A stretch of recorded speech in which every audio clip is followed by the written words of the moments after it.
کہ جب ہم اس کو کمپیئر کرتے ہیں ود کیپٹلزم اور سوشلزم، کیپٹلزم میں ہم دیکھتے ہیں کہ تمام چیزیں ڈیمانڈ اینڈ سپلائی ہو گئی، آپ کے فیکٹرز آف پروڈکشن ہو گئے، وہ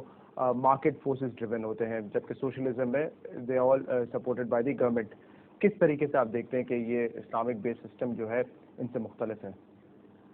اس طرح مختلف اگر ہم دیکھ سکتے ہیں کہ جو سوشلزم کے اندر وہ یہ کہتے ہیں کہ جتنی بھی دولت ہے وہ اسٹیٹ یا ریاست کی ملکیت میں ہے، اور کیپٹلزم کے اندر یہ کہا جاتا ہے کہ جتنی بھی دولت ہے وہ در حقیقت وہ پرائیویٹلی اونڈ ہے۔ اسلام یہ کہتا ہے کہ جو میں نے بھی آپ کو مختصر سی ایک آیت پڑھی تھی، اس میں پورا سسٹم کلیئرلی ڈیفائن کر دیا گیا، وہ یہ ہے کہ وَآتُوهُم مِّن مَالِ اللَّهِ الَّذِي آتَاكُم،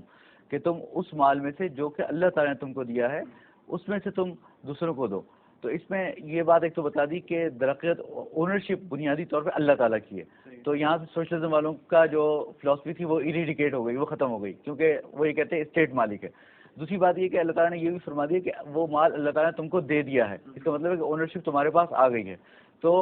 کیپٹلزم والے یہ کہتے ہیں کہ ٹھیک ہے اونرشپ ہے لیکن ہم الٹیمیٹ اونر ہم ہی ہیں، لیکن یہاں پر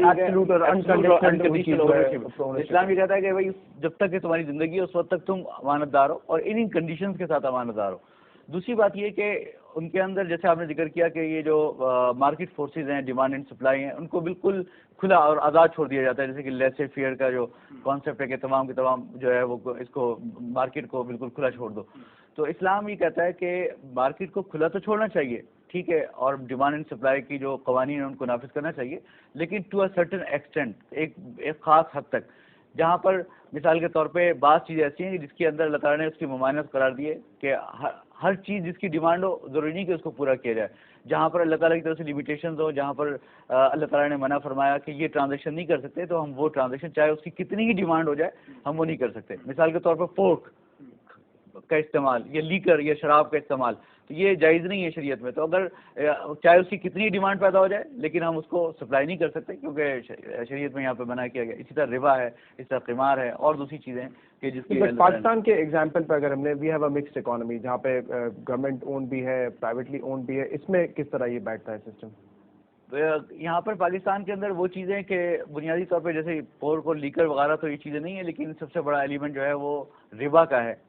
جیسے کہ بینکنگ سیکٹر ہے جس کے اندر کنونشنل بینکنگ کے اندر ربا اور انٹرسٹ کمرشل انٹرسٹ پایا جاتا ہے، جس کی ڈیٹیل انشاءاللہ آگے آ جائے گی کہ ربا کیسے ہے اور ربا کیا ہے۔